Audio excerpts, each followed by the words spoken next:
Hey friends, and welcome to Curiosity, Not Judgment. My name is Birga.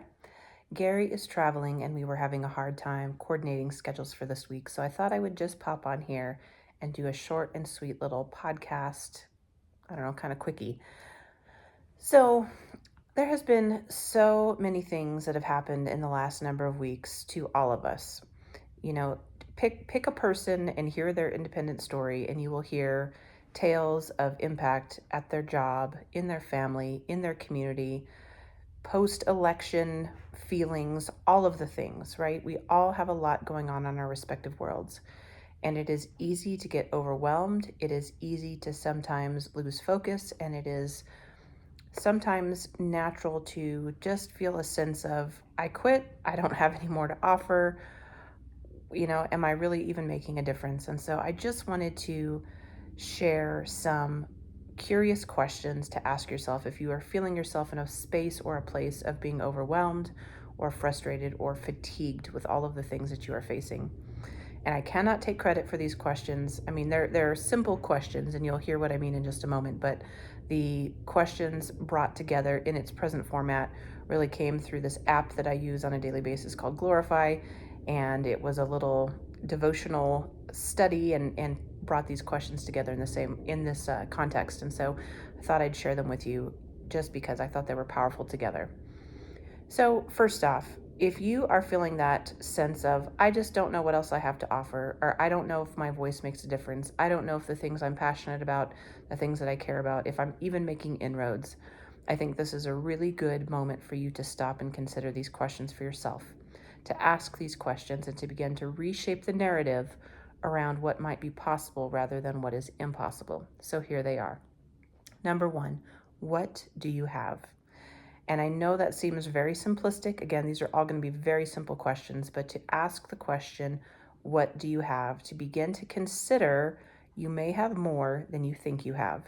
Even if you are feeling at the end of your financial rope, you are feeling at the end of your emotional rope, you may still have something that you possess. And that may be, I have a good attitude, or I have $20. I have a day off next week. I don't know what the answer is for you, but to consider, what do you have? Because you might be able to do something remarkable with the thing that you have. The second question is, who do you know? Why does this matter? Well, I think we're all 6 degrees away from, one person to the next in terms of pick somebody on planet Earth that you have no connection to whatsoever, and I think that you can probably find a way to get to them in just 6 degrees, 6 connections.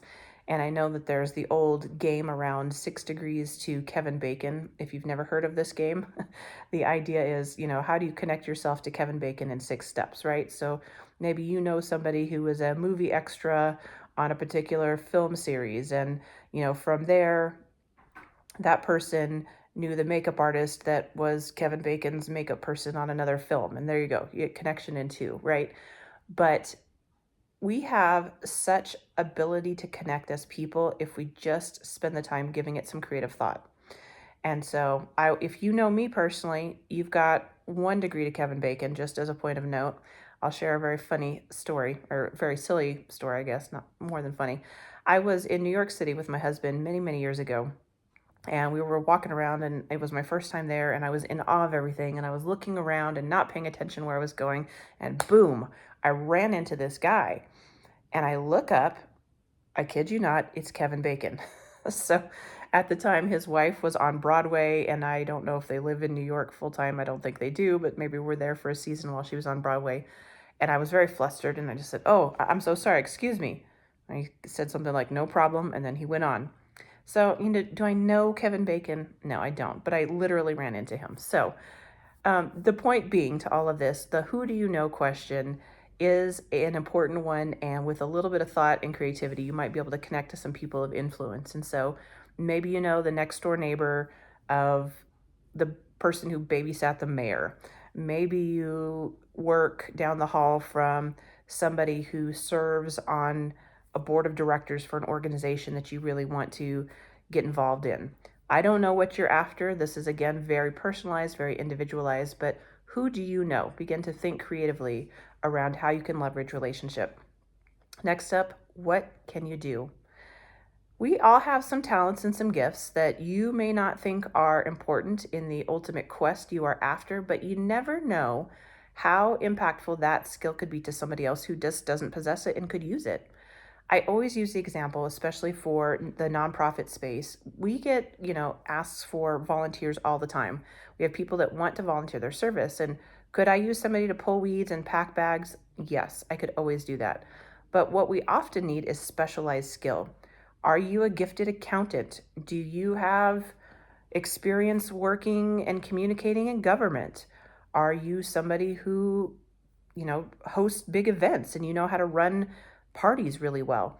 All of these skill sets can be utilized by organizations that really would benefit from your expertise.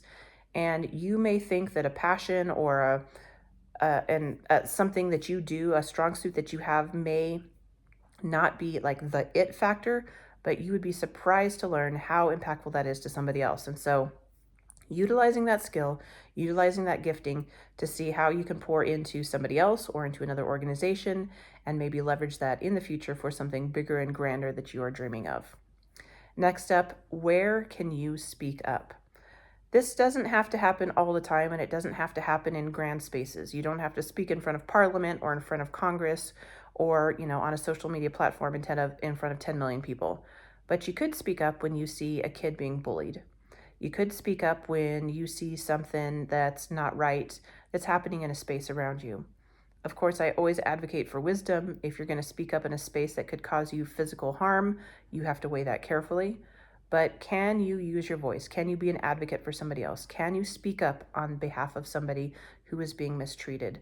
And the amazing ripple effect that that could have, and how far reaching that act of kindness and that act of intervention could go, how far that could reach and go. So I feel like I'm stumbling on my words a bit. You'll have to forgive me. I'm wanting to make this concise and short in lieu of the fact that I don't have somebody to bounce conversation off of, but I appreciate your humor as I get through this. You humoring me, rather. So next, how can you show up? Just being present matters. That is a good question to ask yourself. How can I show up? And for whom, I suppose, is a secondary question. For whom can I show up? Is it showing up for your grandkids' piano recital? Is it showing up for your son's soccer game? Is it showing up for your coworkers' baby shower? Maybe you don't have the best relationship, but just being there, just showing up would make an impact. Like, hey, this person made an effort to be present in a place and a time when I, needed to see that somebody was in my corner. So a good, curious question. How can you show up? And then lastly, who can you serve? This kind of goes hand in hand with what can you do, but not always, not necessarily. So who can you serve? Can you be intentional about committing to an act of service on behalf of an individual or again on behalf of an organization? Maybe you know somebody going through a really hard time and you can buy them groceries or prepare a meal. Maybe there are some organizations that do trash pickup around town and you've got a few free hours on a Saturday and you sign up to lend your hands to get to work to pick up trash in a community park. I don't know, again, where you're at. I don't know what space you're in, but acts of service, again, can really be impactful. And you never know who you're going to meet. All of these things kind of link together, right? You participate in a volunteer opportunity and you meet some new folks.